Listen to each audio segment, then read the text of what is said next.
This is a part of our religion. There's a reason to it. Yeah, there's a reason why there's a capital punishment, because people like you, little weaklings who leave their religion and cause corruption in the land by spreading it, the capital punishment in Islamic law would be applied to you. We have no doubt, and we're proud of that. Yeah, under an emir, it is done. Yes, and we, you know what? We'll be watching.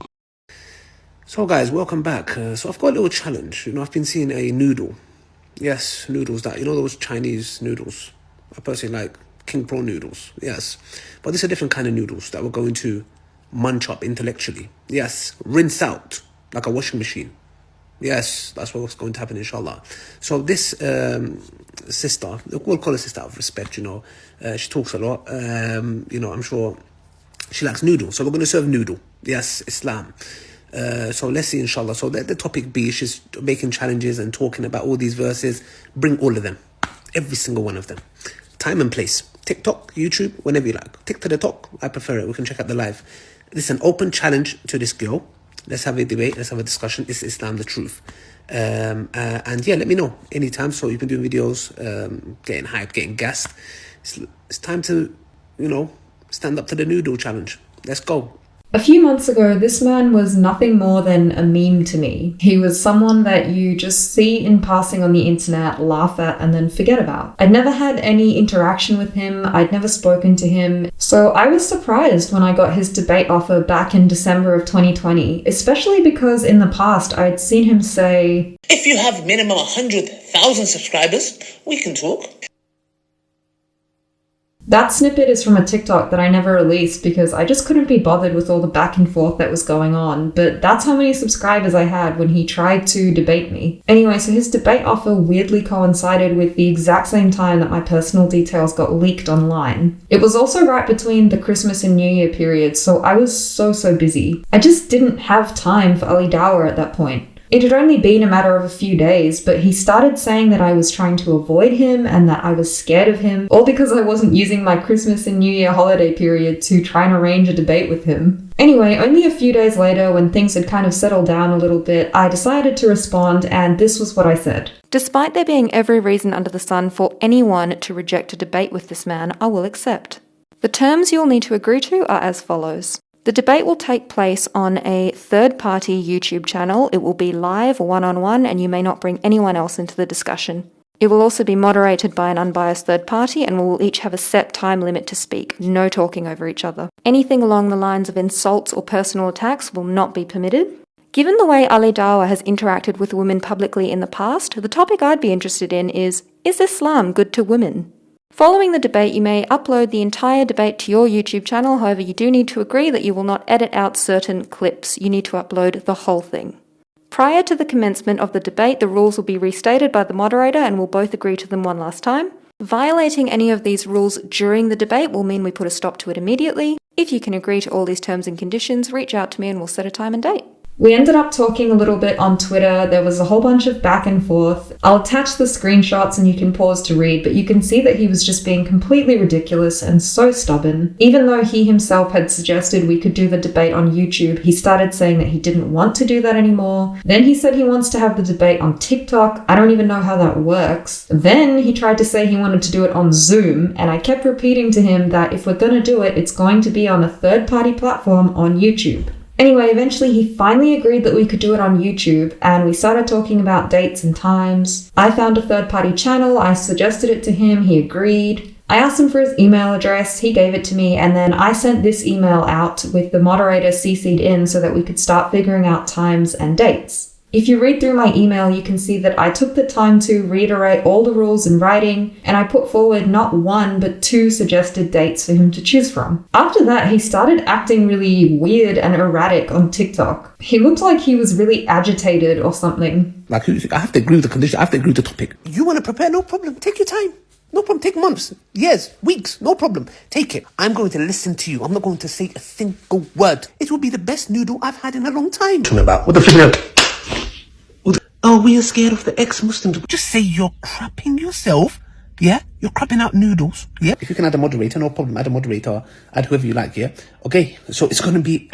We talk about women and Islam, yeah?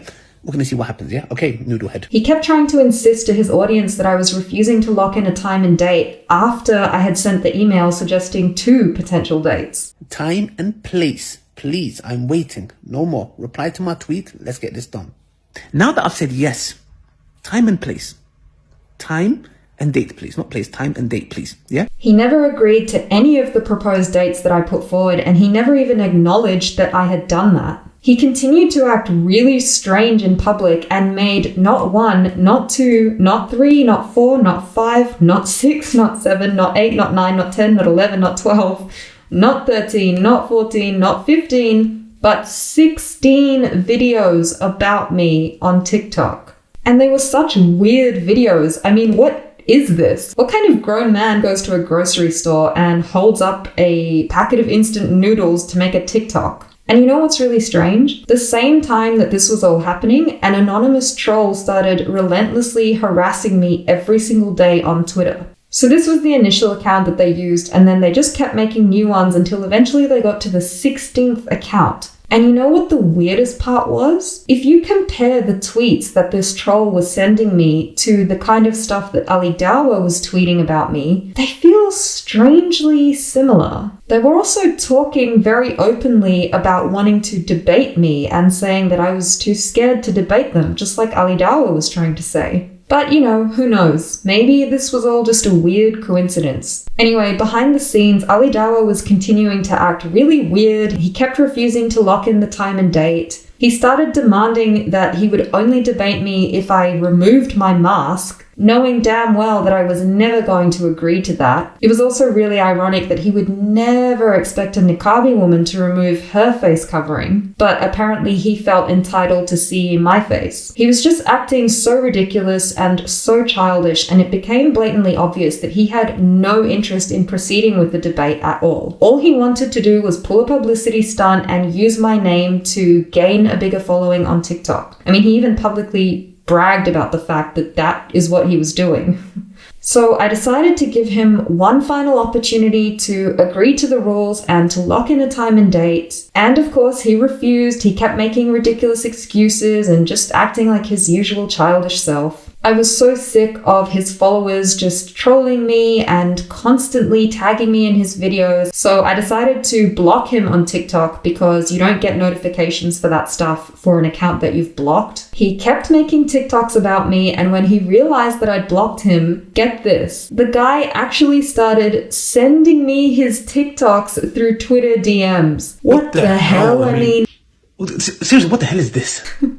Have you ever heard of such behavior? So then I had to block him on Twitter because he just was so relentless in trying to engage with me. He couldn't accept the fact that I simply was not interested in speaking with him any further. I don't think I've ever had such a weird, elaborate, and just absolute waste of time interaction with a stranger before, and I don't really plan on doing that again. Anyway, since that all went down, I've actually had some really positive interactions with other Dawah influencers. Moving forward, I'd like to be investing my energy into those kinds of more productive discussions between myself and people from the Muslim community. There is so much to be done in terms of working towards building bridges between our two communities. Engaging with people like Ali Dawah is never going to achieve that. Yeah, okay, noodle head. You know, I've been seeing a noodle. It will be the best noodle I've had in a long time. You're crapping out noodles. Noodles that, you know, those Chinese noodles. So Miss Noodle. So let me just translate what this noodle head is saying. Stand up to the noodle challenge. King Pro noodles. So this noodle head, she likes noodle. So we're going to serve noodle. What kind of Dawah is this? In what way is this helping Islam or the Muslim community? In your mind, do you actually think that someone would watch content like that and be encouraged to learn more about Islam? This behavior is disturbing and creepy, and it pushes people away from Islam more than ex-Muslims like me ever could. And we're proud of that. So I hope that when you watch this, you actually learn something about how your rhetoric is turning people away from Islam, and hopefully you take this feedback on board and do better in the future. Stand up to the noodle challenge. I'm crapping myself.